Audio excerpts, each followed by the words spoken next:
이 시간에는 로마서 15장 14절부터 21절 말씀까지 읽었습니다.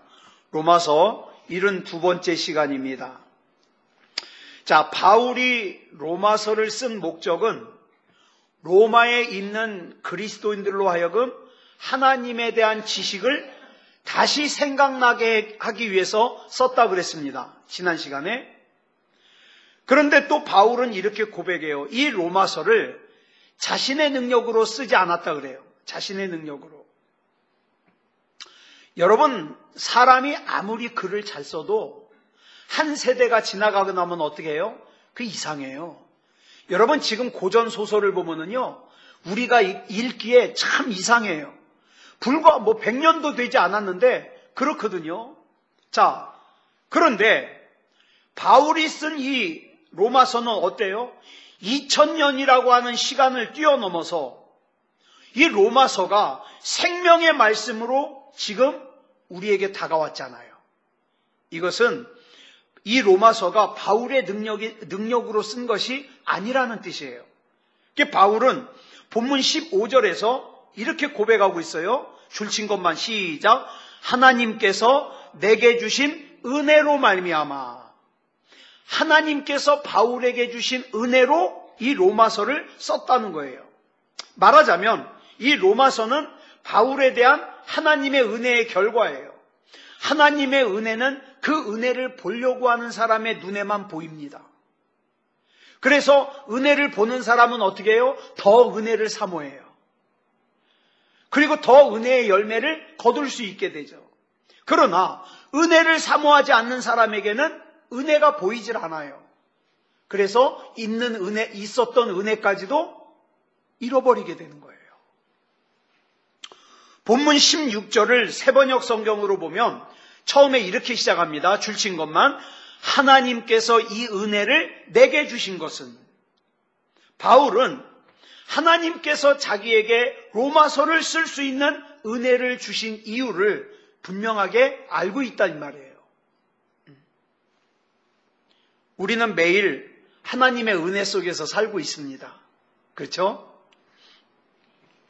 아까 저 광명하고 개봉동에 있는 목사님이 문자를 보내왔는데 거기에 오늘 한 사람씩 확진이 됐대요. 그런데 조사를 나와가지고 확진 이동 경로를 쓰라 그러니까 안방 식탁만 썼대요. 일주일 동안 밖에도 안 나간 거예요. 근데 확진이 된 거예요. 그래가지고 아주 그 원인을 찾느라고 애먹는다. 이런 문자를 받았습니다. 그런데 우리는 어때요? 큰 염려 없이 이렇게 하나님께서 지켜주실 걸 믿고 예배드리잖아요. 그렇다고 그래서 아까도 우리 미리 얘기했는데 저 JMS 정명석이는요. 자기가 사인해준 사인을 갖고 다니면 코로나가 피해간대요. 그 사인 나눠줬는데 어저께 기사 보셨죠? 또 JMS에서 확진 나온 거. 그러니까 이게 말이 안 되는 거예요, 지금. 참 왜 이런 사람들이, 나 이런 사람들을 수만 명씩, JMS도 2, 3만 명이 되거든요. 그 따라가는 사람들을 참 이해를 못 하겠어요. 자, 보세요. 바울은요, 자기에게 이 로마서를 쓸 수 있는 은혜를 주신 이유를 알고 있어요. 우리는 매일 은혜 속에서 살아가요. 그런데 명심해야 될 게 있어요. 내가 지금 은혜 속에서 살고 있다 하더라도 이 은혜를 나에게 왜 주시는지를 모르면 그 은혜를 소멸하거나 놓쳐버리게 돼요. 그렇게 되면 더 깊은 은혜를 발견할 수 없게 되는 거예요. 요한복음 13장을 보면 예수님께서 제자들과 마지막 만찬을 하시던 중에 자리를 물리치고 일어나 제자들의 발을 씻어주셨어요. 예수님이. 하나님의 아들 예수 그리스도께서 그 무식하고 별 볼 일 없는 제자들 앞에 무릎을 꿇고 그분의 손으로 직접 그 더러운 먼지가 낀 제자들의 발을 갖다가 씻어주실 때 그 모습을 보는 것 자체가 얼마나 은혜로웠겠습니까? 여러분, 세상이 창조된 이래로 이 세상의 종말이 올 때까지 셀 수 없이 많은 사람들이 이 세상에서 태어나서 살다가 또 사라지겠지만 이 은혜를 경험한 사람은 예수님의 12제자밖에 없어요. 그렇죠? 그런데 예수님께서 이 은혜를 12제자에게 주신 이유가 뭐냐 이 말이에요. 요한복음 13장 15절을 보면 그 이유를 설명하고 있어요. 이 은혜를 제자들에게 주신 이유를 설명해요. 뭔가 한번 같이 읽어볼까요? 시작. 내가 너희에게 행한 것 같이 너희도 행하게 하려 하여 본을 보였노라. 주님께서는 자신이 행한 것과 마찬가지로 제자들도 낮은 자리에 거하면서 다른 사람들을 섬기고 사랑을 전하며 살아가라고 그 은혜를 베풀어 주셨다는 거예요. 만약에 제자들이 그 은혜의 참뜻을 알려고 하지 않거나 망각해버렸다면 어떨까요? 예수님이 자기 앞에서 무릎을 꿇었다고, 예수님이 자기 발 씻어주셨다고 자랑만 하고 다녔을 거예요. 그렇죠? 여러분, 여기서 우리가 알 수 있는 것은 하나님께서 나에게 주신 은혜의 의미를 알지 못하면 교만에 빠진다. 교만에. 자, 여러분, 왜 하나님께서 나를 남들보다 더 건강하게 하셨습니까? 왜 하나님께서 내게 남들을 긍휼히 여길 수 있는 마음을 주셨습니까? 왜 하나님께서 내게 남들보다 밥을 더 맛있게 만들 수 있는 달란트를 주셨습니까? 왜 하나님께서 내게 남들보다 돈을 조금이라도 더 가질 수 있게 하셨습니까? 왜 하나님께서 내가 다른 사람들과 얘기를 하면 내 얘기를 듣는 사람들의 마음이 편안한 그런 달란트를 주셨습니까? 왜 하나님께서 나에게 다른 사람들을 잘 가르칠 수 있는 달란트를 주셨습니까? 이렇게 하나님께서 우리에게 은총을 주신 이유를 하나하나 깨달아가면 우리는 그 하나님의 은총 속에서 진리의 씨앗을 뿌릴 수 있는 거예요. 믿음이 자라갈 수 있는 거예요. 저 본문 16절 보겠습니다. 시작. 이 은혜는 곧 나로 이방인을 위하여 그리스도 예수의 일꾼이 되어 하나님의 복음의 제사장 직분을 하게 하사 이방인을 제물로 드리는 것이 성령 안에서 거룩하게 되어 받으실 만하게 하려 하심이라. 바울은 자기에게 은총을 베풀어 주신 이유를 분명히 알고 있어요. 그래서 그 이유를 설명을 하는데 그 첫 번째 이유가 본문 16절 앞에 나오죠. 줄친 것만 시작. 나로 이방인을 위하여 그리스도 예수의 일꾼이 되어 이방 사람들을 복음으로 이끄는 일꾼으로 삼으시기 위해서 주님께서 바울, 자기에게 은혜를 주셨다는 거예요. 바울이 그 엄청난 은혜를 받고도 기고만장하거나 교만하지 않을 수 있었던 이유는 하나님께서 그 은혜를 자기에게 베풀어 주신 이유, 목적을 분명히 알고 있었기 때문이에요. 여러분, 왜 주님께서 나에게 은혜를 베풀어 주셨습니까? 이걸 모르는 사람은 자꾸 나보다 더 잘 사는 사람들과 나를 비교하면서 어떻게 해요? 원망해요. 불만해요. 여러분, 내가 그래도 다른 사람들에 비해서 하나님께서 나에게 어떤 특정한 부분에 은혜를 베풀어 주신 이유는 그 내 삶의 영역에서 나를 주님의 일꾼으로 삼으시기 위해서예요. 그런데 이 본문에 나오는 일꾼이라는 단어를 우리가 주의 깊게 봐야 돼요. 사도행전 26장을 보면 바울이 예루살렘에서 복음을 전하다가 체포당해서 감옥살이를 하게 됩니다. 그러다가 아그리빠 왕 앞에서 재판을 받으면서 바울이 자기에 대해서 변론하는 장면이 나와요. 다시 말해서 신앙 간증, 내가 어떻게 예수님을 만났는지 신앙 간증을 하는 장면이 나와요. 그때 자기가 왜 예수님을 왜 예수님을 믿게 되었는지를 설명하면서 자기가 다메섹으로 가다가 그리스도의 빛에 사로잡힌 바 되었고 그때 예수님께서 자기에게 이렇게 말씀하셨다는 거예요. 사도행전 26장 16절 시작. 일어나 너의 발로 서라. 내가 내게 나타난 것은 곧 내가 나를 본 일과 장차 내가 내게 나타날 일에 너로 종과 증인을 삼으려 함이니. 이때 바울은 주님께서 자기를 종과 증인으로 삼으려고 했다고 기록하고 있어요. 여기서 중요한 게 종이라는 단어예요. 종. 근데 이 시점으로부터 약 20년이 지나서, 그러니까 바울이 좀 더 성숙했겠죠. 20년이 지나서 바울이 로마서를 기록하는데 이때는 자기를 뭐라 그러냐? 주님의 일꾼이라 그래요. 20년 전에는 종이라 그랬는데. 근데 영어 성경을 보면 이 종이나 일꾼이나 똑같은 단어를 써요. 서번트. 그런데 헬라어로는 다른 단어를 써요. 종으로 번역된 헬라어가 휘페레테스예요. 휘페레테스. 이 휘페레테스는 무슨 뜻이냐면, 여러분 옛날 중세시대 영화를 보면은 배를 젓는데 배 밑에서 노만 젓는 종이 있죠? 이 종은 어디로 가는지 몰라요. 그냥 쇠사슬에 묶인 채로 어떻게 해요? 노만 져요. 노만 져요. 앞에서 신호하는 대로. 이게 휘페레테스예요. 어디로 가는지 어떻게 가는지 몰라요. 그냥 저으라 그러면 저어요. 쉬라 그러면 쉬어요. 이게 휘페레테스예요. 말하자면 휘페레테스는 사람이라기보다는 기계에 가까워요. 기계. 몰라요. 지금 저 주인이 무슨 뜻을 가지고 있는지 몰라요. 왜 나보고 힘껏 저으라는지 몰라요. 그냥 힘껏 저으라 그러면 힘껏 젓는 거예요. 반면에 일꾼이라는 단어는 헬라어로 레이투르고스라 그래요. 레이투르고스.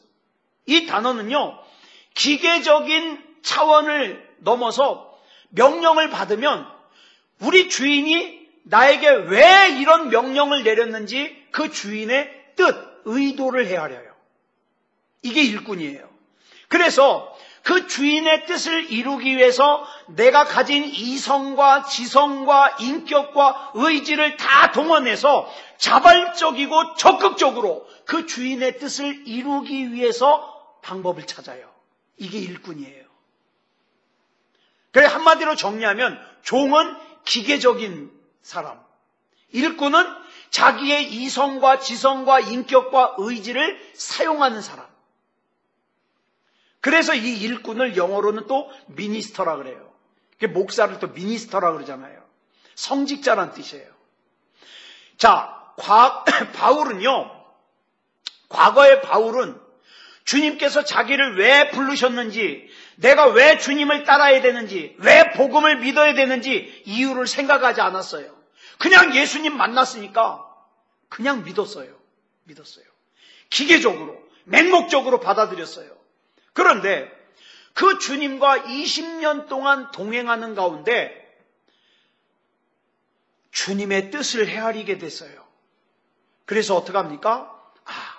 내가 가진 모든 능력과 내 생명을 다 동원해서 내가 주님의 뜻을 이루어야 되겠다. 이 성숙한 그리스도인이 되었어요. 우리는 주님의 일방적인 은총과 부르심에 의해 종으로서 인생을 시작한 사람들이에요. 근데 이 종으로서 인생을 시작한 것을 죽을 때까지 가는 사람이 있어요. 예배 안 드리면 벌 받을까 봐. 예수 안 믿으면 벌 받을까 봐. 지옥 갈까 봐. 근데 여기서 우리가 좀 더 성숙하고 잘하면 우리 주님의 뜻을 헤아려 내가 어떻게 하면 이 주님의 뜻을 이룰 수 있을까? 내가 가진 달란트, 내가 가진 힘, 내가 가진 건강, 내가 가진 시간, 내가 가진 인생을 다 동원해서 주님의 뜻을 이루기 위해서 힘쓴다 이 말이에요. 다르죠. 그 다음 두 번째로 바울은 하나님께서 자신에게 은총을 베풀어 주신 두 번째 이유를 본문 16절 중반절에서 이렇게 설명하고 있어요. 시작. 하나님의 복음의 제사장 직분을 하게 하사. 구약시대에는 제사장이 될 수 있는 가문이 따로 있었어요. 그 가문은 세습적으로 그 집안 사람들만 제사장을 해요. 그런데 예수 그리스도의 구속사건 이후, 다시 말해서 인간의 속죄를 위해서 짐승을 제물로 바치는 그 제사가 더 이상 효력을 잃어버리고 이제 아버지께서 모든 사람에게 말씀을 주시고 또 모든 사람을 그 말씀을 전할 수 있는 제사장으로 삼아주신 그 이후 하나님의 제사장으로서의 은총은 바울에게 뿐만 아니라 우리에게도 주어졌어요. 여러분, 이창원 목사만 제사장입니까? 아니요. 우리 곽경희 권사님도 제사장이에요. 강윤덕 집사님도 제사장이에요. 남명호 집사님도 제사장이에요. 김재영 권사님도 제사장이에요. 우리 다 제사장이에요. 그 증거가 뭐냐? 주님께서 우리를 구원해 주셨을 뿐만 아니라 하나님의 말씀을 우리에게 맡겨주셨어요. 예. 그래서 예언자라 그랬죠. 여러분, 혹시 하나님께서 특별하게 말씀을 주셔가지고 내 안에 담고 있다면 여러분이 예언자예요. 뭔지 아세요? 말씀을 맡았거든요. 그래서 언젠가 그 말씀이 꼭 필요한 사람 만났을 때 그 말씀을 전달해 줄 수 있잖아요. 그게 예언자가 되는 거예요. 자, 베드로전서 2장 9절 보겠습니다. 시작. 그러나 너희는 택하신 족속이요 왕같은 제사장들이요 거룩한 나라요 그의 소유가 된 백성이니 이는 너희를 어두운 데서 불러내어 그의 기이한 빛에 들어가게 하시니에 아름다운 덕을 선포하게 하려 하심이라. 주님께서 우리 각자에게 하나님의 말씀을 맡기시고 제사장으로 삼으신 이유가 우리를 죄에서 불러내어 가지고 구원을 얻게 하신 예수 그리스도의 복음을 전파하게 하기 위해서. 그러면 한번 물어볼게요.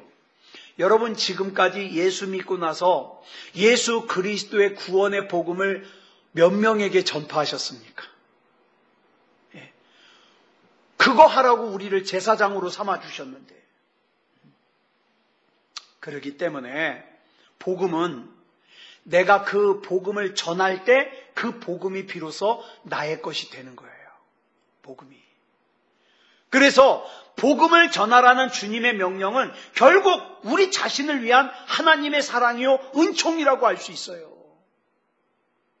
이 진리를 모르니까 이만희를 선지자라고 메시아라고 쫓아가는 거예요.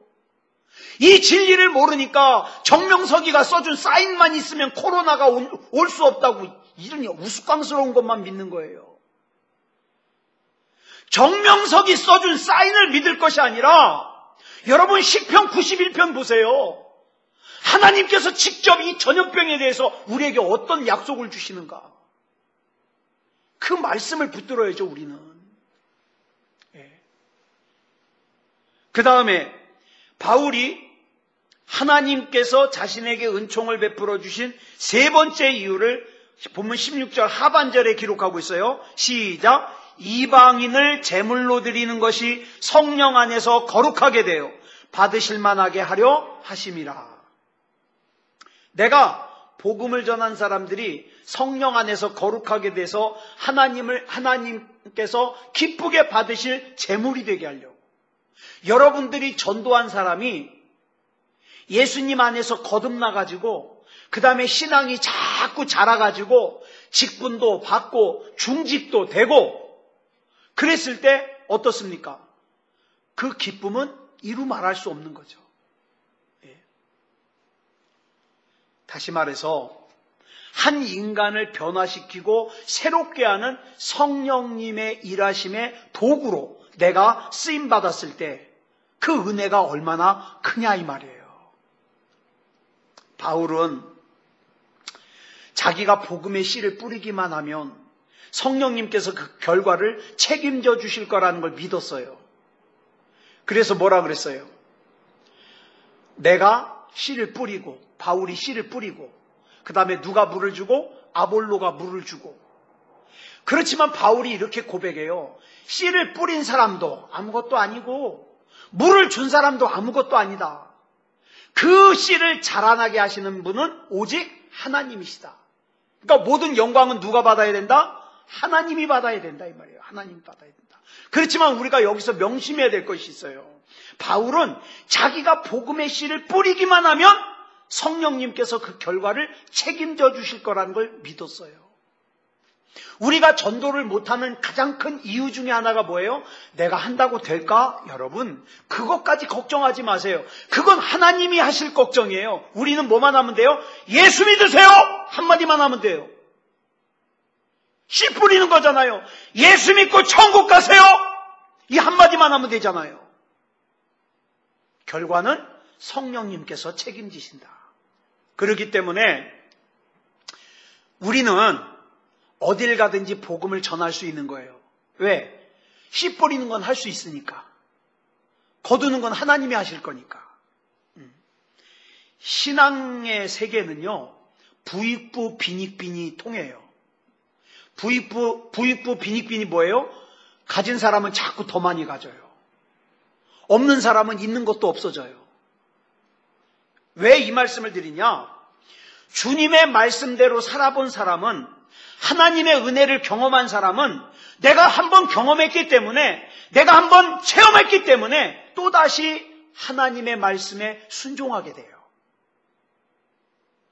반면에 하나님의 말씀대로 살아본 경험이 없는 사람은 성령님의 은총을 모르기 때문에 코로나 앞에서도 벌벌 떠는 거예요. 그래서 성령의 세계, 은총의 세계는 평등하지 않아요.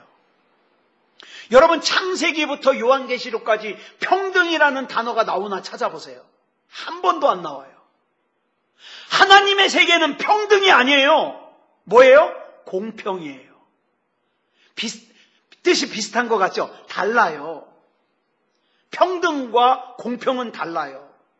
믿고 행하는 사람에게는 더 큰 은혜를 주시고, 믿지 않는 사람에게는 그 있는 것까지 빼앗아가는 것이 하나님이에요. 네. 자, 본문 17절 보겠습니다. 시작. 그러므로 내가 그리스도 예수 안에서 하나님의 일에 대하여 자랑하는 것이 있거니와. 자, 이 말씀에는 하나님의 복음에 대한 바울의 자부심과 긍지가 담겨 있어요. 내가 하나님의 말씀을 전할 때 다른 사람을 거룩하게 하는 성령님의 도구로 쓰임받아서 다른 사람이 이렇게 달라지잖아요. 예? 정말 하나님을 모르던 사람이 예수님을 구주로 고백하고 정말 하나님이 아니면 안 되는 삶을 살고 예배에 생명을 거는 삶을 사는 걸 이렇게 지켜볼 때 얼마나 자랑스러워요. 여러분, 나중에 하나님 앞에 섰을 때 그 사람이 나의 자랑거리가 된다 이 말이에요. 자랑거리가 된다.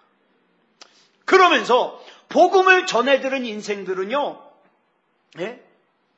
그 성령님께서 변화시키는 걸 목격할 수 있기 때문에 내가 주님을 섬기는 일이, 내가 복음을 전하는 일이 자랑스러운 거예요. 자, 본문 18절 상반절 보겠습니다. 시작. 그리스도께서 이방인들을 순종하게 하기 위하여 나를 통하여 역사하신 것 외에는 내가 감히 말하지 아니하노라. 여기에서 바울이 자기의 긍지와 자기의 자신감을 얘기하는데 뭘 강조하느냐? 하나님께서 내게 이루신 것 외에는 아무것도 말하지 않겠다. 이 말을 뒤집어 얘기하면 하나님께서 나를 통해 이루신 것은 내가 무슨 일 있어도 말하겠다 이 말이에요. 여러분, 우리가 자꾸 간증이라는 걸 할 때 빠지기 쉬운 함정이 뭐예요? 남자들 군대 갔다 온 얘기 뻥튀기 하면서 얘기하듯이 자기가 경험한 게 요만한 건데 막 뻥튀겨서 막 간증하는 사람들 많잖아요. 그러지 말란 말이에요. 그냥 내가 경험한 그대로, 하나님이 나에게 역사한 그대로 그만큼만 얘기해요. 우리 하나님께서는 내가 뻥튀기 하는 것을 필요로 하실 정도로 약하신 분이 아니에요. 응?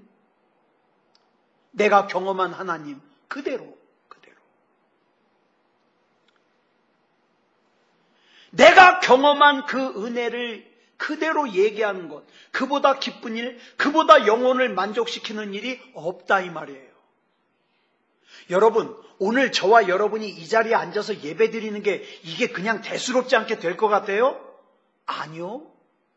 하나님께서 참 많은 우여곡절을 겪게 하시고 여기까지 온 거예요.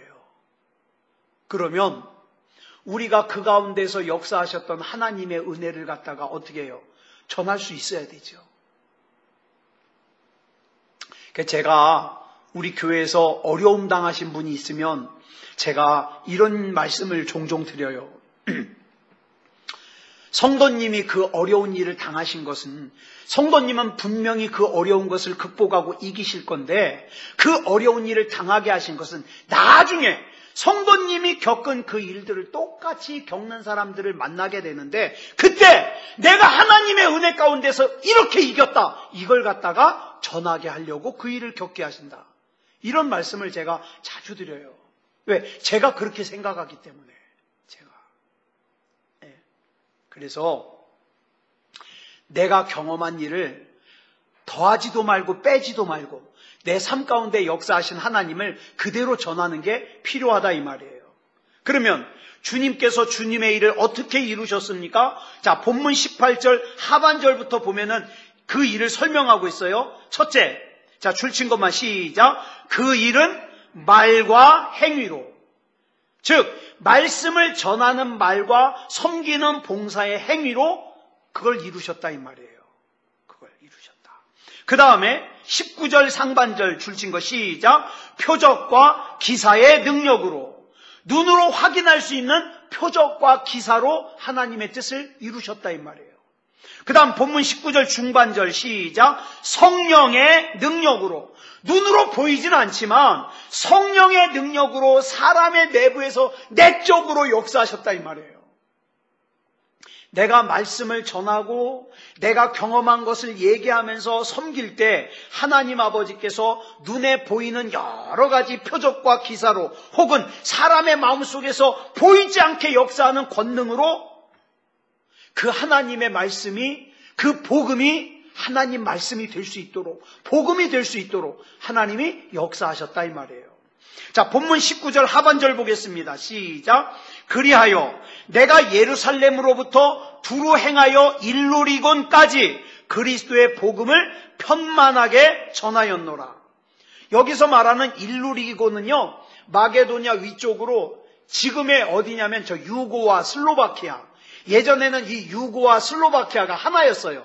그래서 뭐라고 불렀냐면 유고슬라비아라고 불렀는데 지금은 이게 쪼개졌잖아요. 유고하고 슬로바키아로 쪼개졌어요. 자, 바울이 참 긴 거리를 이동하면서 복음을 전한 거예요. 근데 이걸로 끝나지 않고 바울이 로마까지 가서 예루살렘에서 2240km나 떨어져 있는 로마까지 가서 하나님의 은총을 나누고자 하는 거예요. 여러분, 분명한 것은 복음을 증거하는 바울은 날마다의 삶 가운데 하나님이 주시는 감동과 감격이 있었을 거예요. 사랑하는 여러분, 하나님의 은혜와 하나님의 방법과 하나님만 바라보는 사람은 하나님이 주시는 은혜와 감동을 누리지만 하나님 바라보지 않는 사람은 그거 못 누려요. 예배 드리고 가자마자 TV를 켜고 TV만 바라보면서 TV만 묵상하면 하나님의 은혜를 못 누려요. 여러분에게 매일 나눠드리는 그 글을 갖다가 소리내서 한 번이라도 읽고 그 다음에 기도하고 그 다음에 하나님과 동행하여 주시라고 기도하고 하나님의 말씀이 생각나게 해달라고 기도하고 그 가운데서 하나님이 주시는 감동과 감격이 있다니까요. 하나님의 은총을 나누는 것은 다른 사람을 살리는 길이기도 하지만 나도 사는 길이에요. 내가 전한 복음 때문에 다른 누군가가 은혜를 받고 살죠? 그러면 나도 덩달아 믿음이 자라요. 은혜가 자라요. 자, 본문 20절 보겠습니다. 시작. 또 내가 그리스도의 이름을 부르는 곳에는 복음을 전하지 않기를 힘썼노니 이는 남의 터 위에 건축하지 아니하려 함이라. 이 말씀이 참 묘해요. 바울은 복음을 전할 때 하나의 원칙이 있었어요. 뭐냐면 복음이 이미 들어가 있는 곳에는 전하지 않기로 했다는 거예요. 이건 뭐냐면 누군가 다른 사람이 들어가서 터를 닦아놓은 곳에는 집을 짓지 않겠다는 거죠. 자, 본문 21절 볼까요? 시작. 기록된 바 주의 소식을 받지 못한 자들이 볼 것이요 듣지 못한 자들이 깨달으리라 함과 같으니라. 이 말씀은요, 이사야 52장 15절 말씀을 인용한 말씀인데, 내가 남이 털을 닦지 않은 곳에 가서 복음을 전함으로써 복음을 들어보지 못한 사람들에게 복음을 전하겠다는 거예요. 근데 여기서 우리가 주의할 것이 있어요. 바울의 말을 그대로 문자 그대로 받아들이면 복음이 전해진 곳은 복음을 전하면 안 된다는 걸로 받아들이기 쉬워요. 이렇게 이분법적으로 이걸 받아들이면 지금 이 말씀이 굉장히 엉켜져요. 뭐냐 하면 바울이 지금 복음을 전하고 있는 이 로마서를 쓰고 있는 대상이 누구예요? 로마에 있는 그리스도인이에요. 이미 예수 믿고 있는 사람들이에요. 그러면 이미 복음이 전해진 곳에는 복음을 전하지 않겠다고 하는 바울의 원칙과 위배되잖아요. 로마에는 이미 교회가 있는데 지금 이 편지를 받는 사람들은 이미 예수 믿는 사람들인데. 자, 22절 보겠습니다. 시작. 그러므로 또한 내가 너희에게 가려 하던 것이 여러 번 막혔노니. 여러분, 이 바울의 말을 보면요, 그가 로마에 여러 번 가려고 그랬어요. 그럼에도 불구하고 길이 막혔어요. 그렇다면 다른 사람이 이미 복음을 전해놓은 곳에는 가지 않겠다고 했던 바울의 말은 거짓말입니까? 여기 중요한 거예요. 거짓말 아니에요. 자, 여기서 말하고 있는 남의 터 위에 건축하지 아니하려 함이라, 이 말은 뭐냐면 세력 다툼하지 않겠다는 거예요. 네? 여기를 누가 개척했냐? 또 누가 더 큰 일을 했냐? 더 많은 일을 했냐? 네? 어느 교회가 더 많이 모이냐? 이런 싸움하지 않겠다는 거예요. 바울은 그런 주도권 쟁탈하지 않고 오직 뭐만 신경 써요? 복음 전하는 거. 복음 전하는 거. 다시 말해서 바울은 복음을 전하되 오직 영혼을 사랑하는 마음으로 그들의 영혼 속에 부족한 부분을 채워주는 것, 그것만이 목적이에요. 남이 닦아놓은 털을 갖다가 빼앗기 위해서도 아니고, 세력을 확보하고 확대하기 위해서도 아니고, 또 복음을 도구로 해가지고 내가 유명해지려는 것도 아니에요. 바울은 오직 다른 사람의 그 영혼을 구원하는 것, 그것만이 목적이에요. 그래서 본문 15절에선 이렇게 쓰고 있는 거예요. 이 로마서를 쓰면서 어떻게 쓴다고요? 담대히 썼노니. 담대히 썼노니.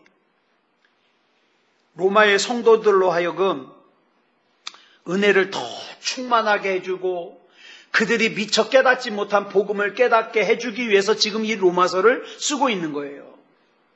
그들이 이미 복음을 알고 있지만, 알고 있음에도 불구하고 그들에게 로마서를 썼으며, 그 다음에 자기가 죄인의 신분으로라도 그 로마에 가서 그들을 직접 만나 복음을 전해주고 싶은 이유가 뭐예요?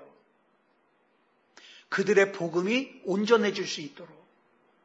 그래가지고 신천지 이만희를 쫓아가지 않게 하려고, 정명석에 그 사인 받으려고 하지 않게 하려고, 장길자라고 하는 여자를 갖다가 하나님 어머니라고 부르지 않게 하려고, 정신 똑바로 차리게 하려고, 예배에 생명 걸게 하려고, 기도 잘하게 하려고, 구원받을 만한 믿음이게 하려고, 생명책에 반드시 이름이 기록되게 하려고 복음을 전하고자 하는 거예요. 복음을 전하고자 하려고.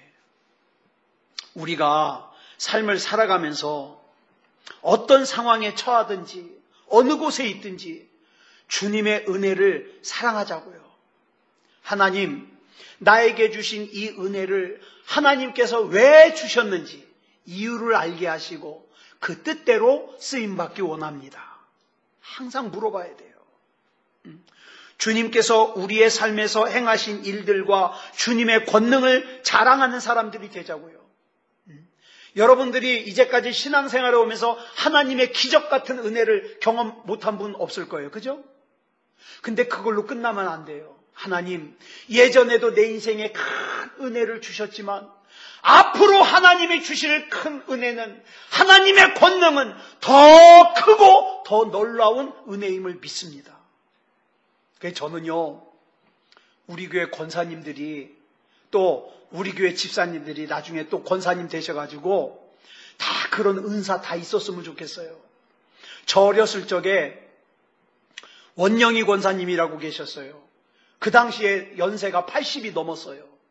근데 이분이요, 참 어쩌다가 은사를 받았냐면, 어느 날 이분은 신앙생활을 늦게 시작했어요. 60 넘어 교회 다니기 시작했어요. 근데 60 넘어서 교회를 다니기 시작했는데, 어느 날 교회 다니기 한 5년쯤 지났는데, 아니 목사님이 느닷없이 원영희 집사님 나와서 대표 기도하시오. 그 대표 기도하러 나갔는데 심장이 두근두근하더니 심장병에 걸렸어요. 너무 이게 긴장을 해가지고. 그래가지고 하나님 앞에서, 하나님 이거 참 사람이 그렇습니다. 내가 대표 기도 때문에 심장병 걸렸는데 하나님 이거 고쳐주십시오. 그러다가 이분이 자기 심장병도 고치고 뭐도 받았냐? 신유의 은사를 받은 거예요. 저도 그 권사님한테 기도받고 여러 번 나섰어요. 그 저는요, 어려서부터 어디가 아프잖아요? 그러면 권사님한테 가요. 문 두드려요. 권사님, 권사님! 그러면, 왜? 그러면, 나 기도받으러 왔어요. 기도받으면 나서요. 저는 우리 권사님들이 그런 권사님들이 됐으면 좋겠어요. 네. 정말 사모해야 돼요. 하나님, 하나님의 나라에 꼭 필요한 은사를 주셔서 내 남은 인생 하나님 앞에 그렇게 쓰임받다가 가게 해 주시옵소서. 예? 사모해야 돼요. 사모. 그래서 복음을 전하는 기쁨, 하나님 맡겨주신 사명을 감당하는 기쁨, 그 바울이 누렸던 그 기쁨을 우리도 누릴 수 있어야 됩니다. 그래서 하나님 안에서 그 큰 은혜 가운데 사는 저와 여러분이 되기를 그리스도 예수님의 이름으로 축복합니다. 기도하겠습니다. 사랑의 아버지 하나님, 감사합니다. 하나님이 믿어지게 하시고 하나님의 은혜 가운데 이렇게 신앙생활할 수 있음을 감사합니다. 바울은 자기가 왜 하나님 앞에 부름받았는지 그 이유를 알고 있었습니다. 자기에게 왜 그 은혜가 임했는지를 이유를 알고 있었습니다. 그렇기 때문에 죽은 사람을 살렸어도, 병자를 고쳤어도 조금도 교만해지지 않았습니다. 왜? 그 은혜를 자기에게 주신 이유를 알았기 때문입니다. 하나님, 우리도 하나님께서 나에게 이 은혜를 주신 이유를 알게 하여 주셔서 그 은혜를 주신 이유대로 살게 해 주시옵소서. 정말 하나님 앞에서 은사도 충분하게 받아서 은사를 행하는 신앙생활 하다 하나님 나라 갈 수 있도록 인도해 주시옵소서. 시시하게 전염병 바이러스 무서워가지고 쩔쩔매는 그런 포도즙 틀에 숨어서 밀 타작하는 기드온 같은 우리가 되지 말게 하여 주시고, 장구 같은 믿음 가지게 하여 주셔서 예수 그리스도 이름으로 명령하고 선포할 수 있게 하여 주시옵소서. 우리 주님께서 인도해 주실 줄 믿사오며 그리스도 예수님의 이름으로 간절히 기도드려 싸움나이다. 아멘.